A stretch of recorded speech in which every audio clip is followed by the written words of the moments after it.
and free society. It is an ideal for which I hope to live for and to see realized. But my Lord,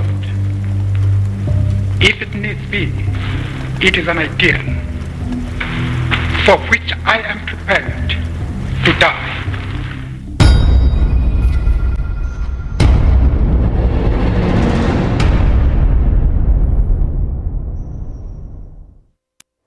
Good afternoon. This is On Point. I'm Nonpartisan. Thank you for joining us. My name is Nzinga Kunta. Let's take a look at your headlines at the moment. In an hour's time, former US President Barack Obama will deliver the highly anticipated Mandela Lecture. Well, 15,000 people are expected to attend the 16th edition of the Nelson Mandela Lecture at the Wanderers Stadium. Let's cross to that now.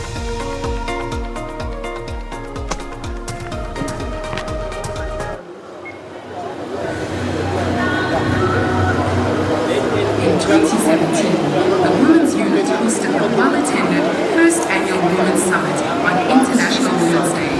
Welcome once again to the 16th Nelson Mandela Annual Lecture held here at the Wanderers Cricket Stadium, and we've been talking to you the entire morning about the amazing work of this icon of not only South Africa or the continent but the world, and we continue to talk to different people who have been part of his life, who has touched, and now we're going to bring in the Minister of Energy, Mr. Jeff Radebe, to tell us about the significance of his day. Bab Radebe, thank you so much for coming through. Pleasure. I'm happy to be here with you and also all your viewers. A wonderful day, the weather is agreeable. What is your sense of this type of day? Well, it is a very joyous occasion when we celebrate the 100 years of the life of an icon, not only for South Africans, but a global icon, a man who dedicated all his life for the freedom, not only of South Africans, but of the whole globe. So we're very excited that this day has come, and also too, a bonus being the guest speaker being one of the most revered statesmen in the world, President Barack Obama. It didn't escape me that you're wearing an NDP 2030 pin. Are we still talking about NDP, and how does that tie into the legacy of Nelson Mandela? Well, as the theme says, be the legacy. So the legacy that Mandela has left is that of a new democratic society. So as a new society, our vision is to ensure that we reduce unemployment, poverty and inequality. The National Development Plan says that by 2030, we need to find a South Africa of our dreams that Mandela fought his life for. Are we on track? Yes, we are on track, but of course, we are not insulated from the global economy. That is why the issues of jobs is of critical importance for us, because of the high unemployment rate that affects our young people. So we need every South African to put their shoulders to the wheel to drive economic growth in our country so that we can create the jobs that are necessary. We're going to let you go, but what would be your final message in terms of our viewers regarding this day? Well, my call to all South Africans is that let's leave the legacy of Mandela. You and me can be the legacy of Mandela by doing the necessary things that will bring about prosperity in our society. Thank you very much. Enjoy the event. We're going to let the the Minister of Energy go, but we're bringing into the shot Nkosumangsutu Telezi. Thank you so much for making the time. What is the significance of a day such as this one for you? Well, the significance of this day like this is to remind us of the very rich legacy which Mandela left for us. And especially at this time when our country is down in doldrums, economically and otherwise. I think that it's good to remind us of that legacy, to inspire us to rise from the dust, as it were. We speak a lot about legacy. What is it? But what do we mean when we say Madiba's legacy? I mean, his moral fiber, his moral authority, his values, the upholding of those values, the practicing of those values, that's what we mean by it. When you say we're in doldrums, You say we're in the doldrums, and we're speaking to a highly regarded leader in South African community. What are leaders doing to ensure that we come out of this morass? Well, actually, as a statement of intent, what the new president has stated, maybe as a statement of intent inspires us that if that is implemented, we may get out of the doldrums. And also, if the ruling party can look over its policy and get rid of the political drivel that is there, that is responsible for the mess, which is still there, at the helm. When we talk about Madiba's legacy, you fit a similar stature, as in you've been a leader in South Africa for the longest of time, not only a traditional leader, but also a political leader. Is legacy important for you personally?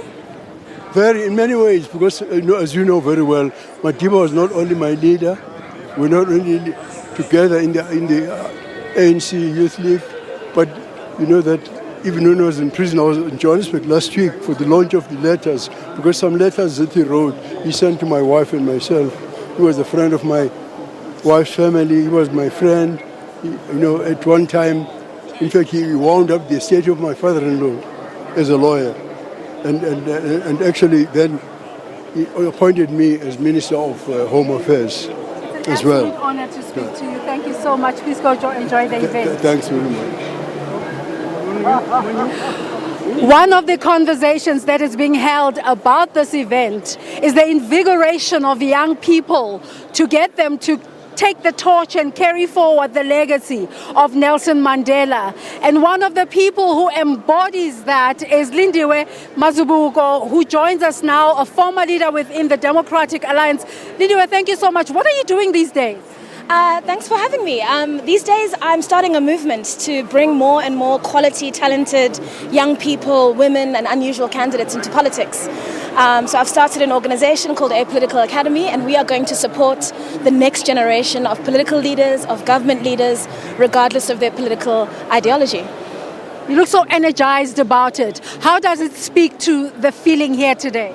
Well, one of the things that President Mandela exemplified was public service. The idea that you have a responsibility in a democracy to protect the legacy of your elders, the people who fought for that democracy, but also to serve your people in whatever way you can. And what greater way is there to serve than by bringing your talents, if you're in the private sector or the non-profit sector, into the public service, into politics and into government.